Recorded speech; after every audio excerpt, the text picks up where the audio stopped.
Back here with Greg Jennings. First things first, talking some Dallas Cowboys now. So, Greg, yesterday during an appearance on Speak for Yourself, you guys were talking about the balance of power in the NFC East, and you turned heads by saying it's not the Dallas Cowboys who are in the driver's seat. Take a listen to what you said. I like the Washington football team because of how they're constructed. They have great leadership from the head coach on down. Yes, one might say, well, they got Ryan Fitzpatrick at quarterback and the cast of really backup quarterbacks. But this is a team that didn't have their guy at the quarterback position all season last year. And what did they do? They ended up in the playoffs in the wild card game against the Super Bowl champs. So I like the Washington football team. All right, Greg, go ahead and defend yourself here. Why you got Fitzy in the football team over Dak and the boys in the NFC East? I like that take. There's no reason. There's no reason for me to defend myself. The Washington football team will do it for me. That's what they're basically going to do all season long is defend. That's why I'm going with them. They hang their hat on the defensive side. When you look at their pass rush and what they're best at, it is exactly that. They built their team from the inside out. They understand how they're going to win football games, and that is important when you talk about winning games in the National Football League, especially against a team that has so much firepower like the Dallas Cowboys. Now, how do you eliminate that firepower? Getting after the quarterback, something that Montez Sweat knows how to do, something that Deron Payne knows how to do, something that Chase Young knows how to do, and the cast of others. So when I look at this team, yes, they don't have the greatest situation at quarterback, but they do have a little magic. And we have seen that magic come in flames, in droves. Like, he has not made a playoff appearance yet, but this is the year because it's not about his magic and magician shows that he puts on. It's about the guys that are going to be on the other side of the football that's going to say, Fitz, just let us do our thing. You spread the ball around. You keep the ball in our possession, not turn the ball over to counterproduct. You might have asked a little too much now, buddy. Yeah, because I'm looking into the magician's crystal ball, and I'm seeing a game Washington loses 21-17, where the defense gives up 7 points, and Ryan Fitzpatrick throws 2 pick sixes. And they are looking at Ryan Fitzpatrick saying, you've got to be kidding me. That stupid beard and those terrible passes. So here's the thing.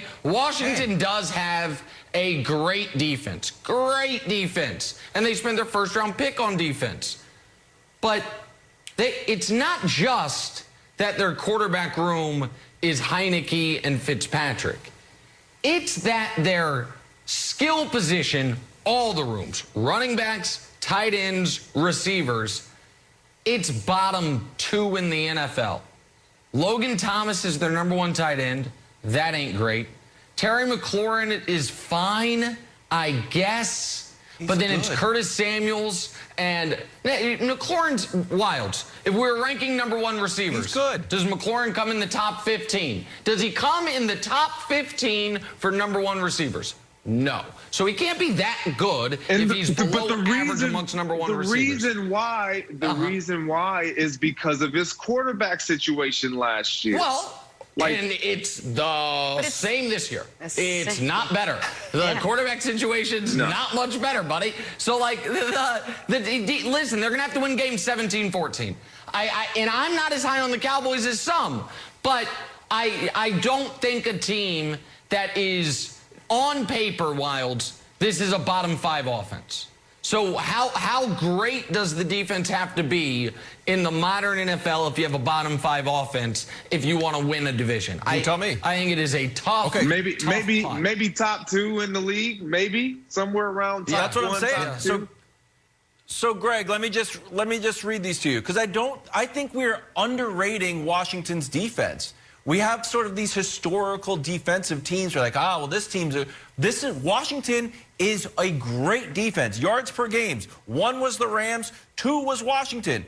Passing yards per game. 1 was the Rams, 2 was Washington. Points per game. They're all the great defense. Rams, Ravens, Steelers, Washington. They're great. And just because they're not historically great, like, oh, Ravens have always had a good defense. Steelers always have a good defense. We know Aaron Donald's always been good.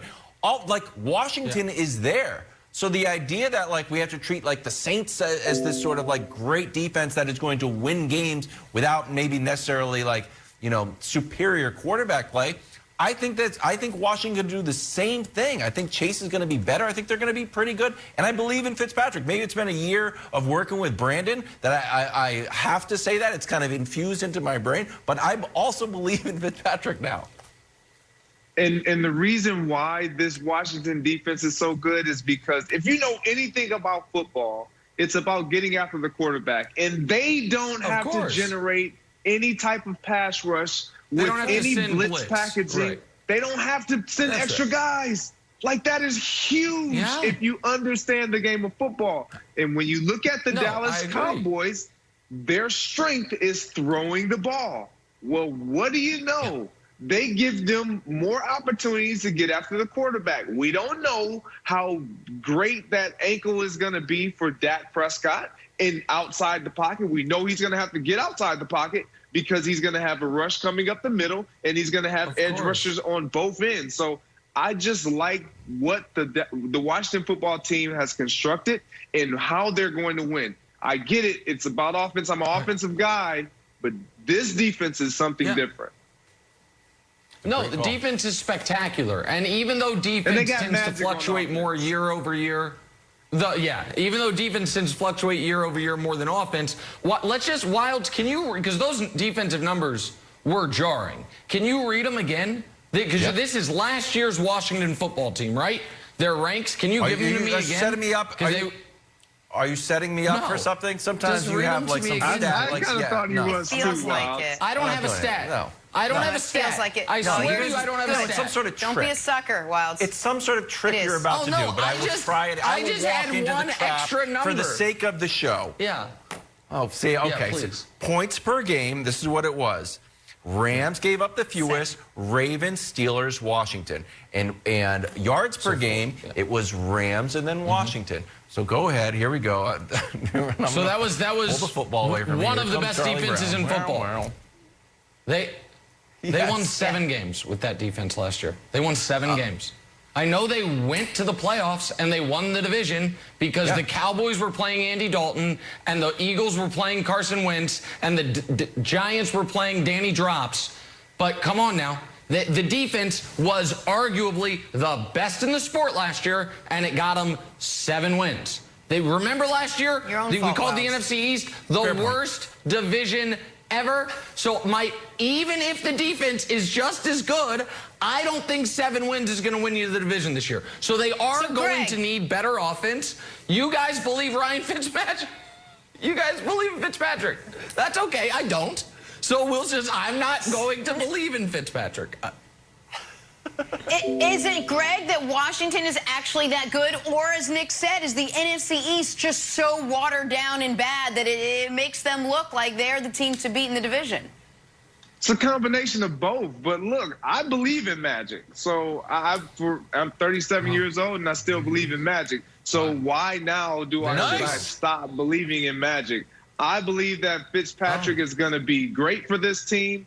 He gives them leadership. He gives them potential, which we love that word, potential. Let's not act like we don't. Potential? He's also 37 years old, buddy. What are you talking about? Like, you're 37, he's 37. We came in the league at the same time. I respect Ryan Fitzpatrick, but I honestly, this defense, it is that the defense is really that good. And with a 2 years under his belt, Chase Young, it's going to be tough for Dak, man. It's going to be a problem. Chase Young's awesome. Greg, I'm also 37 years old. And with that, we say thank you so much for joining us today. It's been a lot of fun. We'll see how Washington does. We are headed to Cleveland, where Jadeveon Clowney has some trash talk for O linemen. We're going to share his comments.